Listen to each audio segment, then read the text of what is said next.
हाथी के दांत खाने के कुछ और दिखलाने के कुछ और, कुछ वैसा ही सीन यहाँ पर दिख रहा है। यहाँ पर आप देखेंगे तो म्यूनिक में जो इजरायली विदेश मंत्री हैं उससे चाइना के विदेश मंत्री मिलते हैं और कहते हैं भाई हम तो अभी भी आपके साथ दोस्ती करना चाहते हैं, अच्छा रिश्ता बनाकर रखना चाहते हैं, चाहे गाजा में हमारे मतभेद हैं लेकिन फिर भी हम चाहते हैं कि आपके संग हम अच्छा रिश्ता बनाकर रखें। हालांकि इन्हें इजराइल के बारे में पता है। अब यहाँ पर जो दिख रहा है, कहते हैं ना जो दिख रहा है वैसा होता नहीं है। एक तरफ ये अपने आप को ये दिखला रहे थे कि हम मित्र हैं तुम्हारे, लेकिन दूसरी तरफ सीक्रेट तौर पर एक जहाज ईरान पहुंचा है और ईरान में ये क्या लेकर पहुंचा है। जियोपॉलिटिक्स में बहुत कुछ चल रहा है, हमेशा की तरह जानने को मिलेगा बहुत कुछ। जहां एक तरफ ईरान का मामला है तो वहीं दूसरी तरफ बात भारत की भी है। चाइना को एक बड़ा झटका लगा है। जापान, मालदीव और श्रीलंका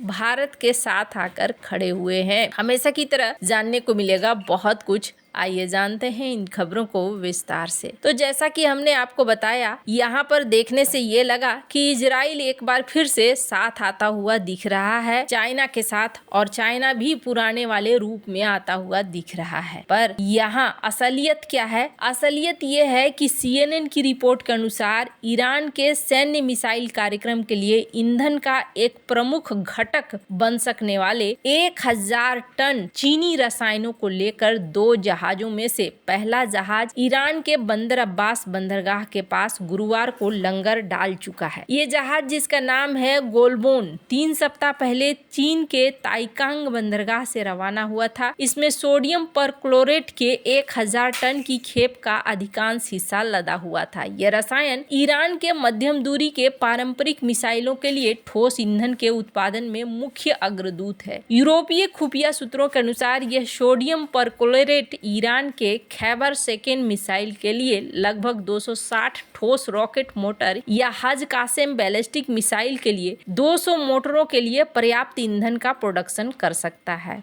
खैबर सेकंड मिसाइलों की रेंज 880 मील यानी कि करीब 1420 किलोमीटर है और हज कासेम मिसाइलों की रेंज 900 मील लगभग 1450 किलोमीटर है। ये मिसाइलें तकनीकी रूप से सबसे उन्नत नहीं है, लेकिन इनकी रेंज इजराइल पर हमले के लिए मूल्यवान बनाती है। पिछले साल अक्टूबर में इजराइल ने ईरान की मिसाइल उत्पादन सुविधाओं पर हमला किया था, जिसे ईरान के लिए विनाशकारी, शर्मनाक माना गया था। कुछ पश्चिमी विशेषज्ञों का मानना था कि ठोस ईंधन उत्पादन को फिर से शुरू करने में ईरान को कम से कम 1 साल लगेगा, लेकिन इस आपूर्ति से संकेत मिलता है कि ईरान अपने मिसाइल उत्पादन को जल्द ही फिर से शुरू करने के करीब है या फिर शायद पहले ही शुरू कर चुका है। चीन ईरान के लिए एक महत्वपूर्ण राजनयिक और आर्थिक सहयोगी बना हुआ है। वो अमेरिकी प्रतिबंधों की निंदा करता है और ईरान को संघाई सहयोग संगठन और ब्रिक्स जैसे अंतर्राष्ट्रीय ग्रुपों में शामिल होने के लिए स्वागत करता है। चीन ईरान का सबसे बड़ा तेल खरीदार है। हालांकि साल 2022 के बाद वो अपनी आधिकारिक सीमा शुल्क डेटा में ईरानी तेल की खरीद को रिपोर्ट नहीं करता है। इस आपूर्ति का समय तब है जब ईरान को क्षेत्रीय झटके झेलने पड़े हैं, जैसे कि सीरिया में बशर अल असद का पतन और लेबनान में हिजबुल्लाह की हार। ये खेप ईरान के स्वयं पर्याप्ता जिहाद संगठन के खरीद विभाग से खरीदी गई है, जो ईरान के बैलिस्टिक मिसाइलों के विकास के लिए जिम्मेदार है। अमेरिका ने हाल के सालों में कई चीनी संस्था और ईरानी सैन्य ड्रोन उत्पादन में सहायता के लिए प्रतिबंध लगाए हैं। हालांकि सोडियम परक्लोरेट की ये खेप अपने आप में अवैध नहीं है और ये पश्चिमी प्रतिबंधों का उल्लंघन नहीं करती है। चीन के विदेश मंत्रालय ने कहा है कि वह इस मामले की विशिष्ट जानकारी से अवगत नहीं है और अवैध एक तरफा प्रतिबंधों का विरोध करता है। ईरानी समर्थित हौथी समूहों ने यमन से इजराइल पर इन मिसाइलों के प्रकारों का उपयोग भी किया था। इन मिसाइलों की रेंज को वॉरहेड के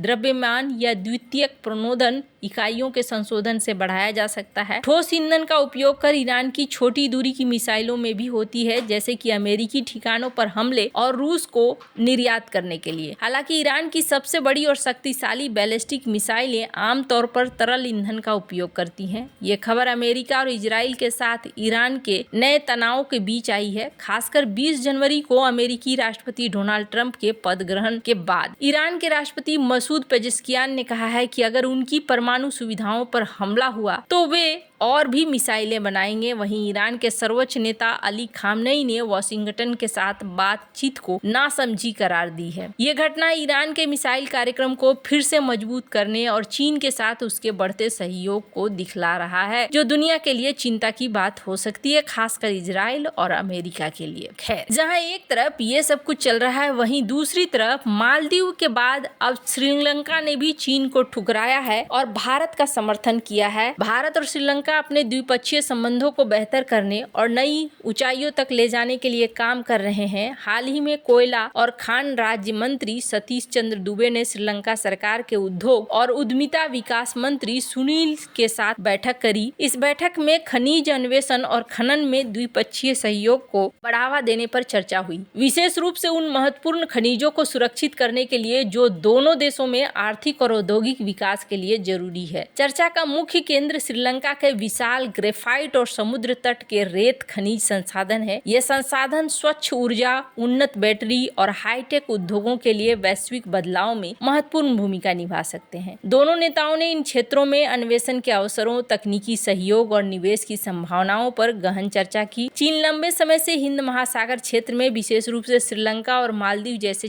देशों में अपना प्रभाव स्थापित करने की कोशिश कर रहा है। हालांकि अब ये दोनों द्वीपीय देश भारत की ओर अधिक झुकाव दिखा रहे हैं। कहा जा रहा है श्रीलंका और मालदीव ने चीन की दुर्भावनापूर्ण योजना को समझ लिया है, जिसमें बीजिंग वित्तीय अनुदान देकर देशों को जाल में फंसाता है। पाकिस्तान इसका पहला उदाहरण है, जो पहले ही इस जाल में फंस चुका है। बैठक में दोनों नेताओं ने भारतीय कंपनियों के लिए श्रीलंका में खनिज अन्वेषण और खनन के अवसरों पर सहयोग मजबूत करने की आवश्यकता को स्वीकार किया। भारत का राष्ट्रीय महत्वपूर्ण खनिज मिशन लिथियम, ग्रेफाइट, निकल, कोबाल्ट और तांबे जैसे आवश्यक कच्चे माल की स्थिर आपूर्ति सुनिश्चित करना है, ताकि देश का महत्वाकांक्षी नवीनीकरणीय ऊर्जा लक्ष्य पूरा हो सके। बैठक में सरकार के आधार पर खनिज अन्वेषण की संभावना पर भी चर्चा हुई है और यहाँ पर रुचि दिखाई गई है GSI के द्वारा। भारत और श्रीलंका के बीच में लंबे समय से साझेदारी है और खनन क्षेत्र में सहयोग आर्थिक संबंधों को मजबूत करेगा।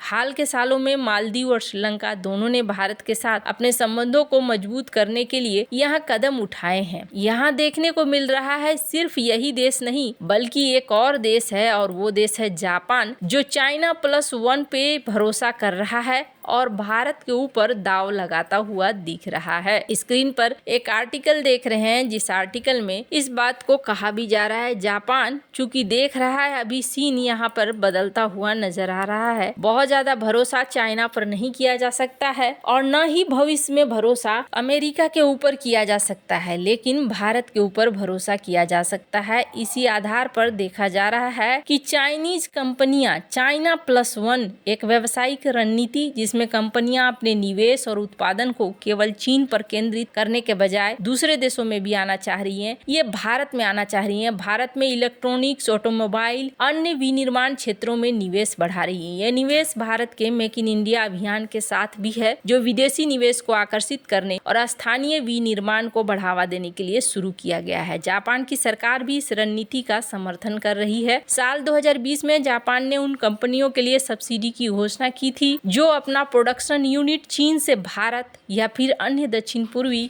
एशियाई देशों में स्थानांतरित करते हैं। भारत के पास जापानी निवेश को आकर्षित करने का एक सुनहरा अवसर है। विश्व बैंक के अध्यक्ष अजय बंगा ने भी कहा कि भारत के पास चाइना +1 की रणनीति का लाभ उठाने का समय भी है। वैसे आपको क्या लगता है, क्या भारत को पूरा फायदा मिल रहा है? कमेंट कर अपनी राय जरूर बताएं। जल्द मिलते हैं अगले वीडियो में नई खबर के साथ।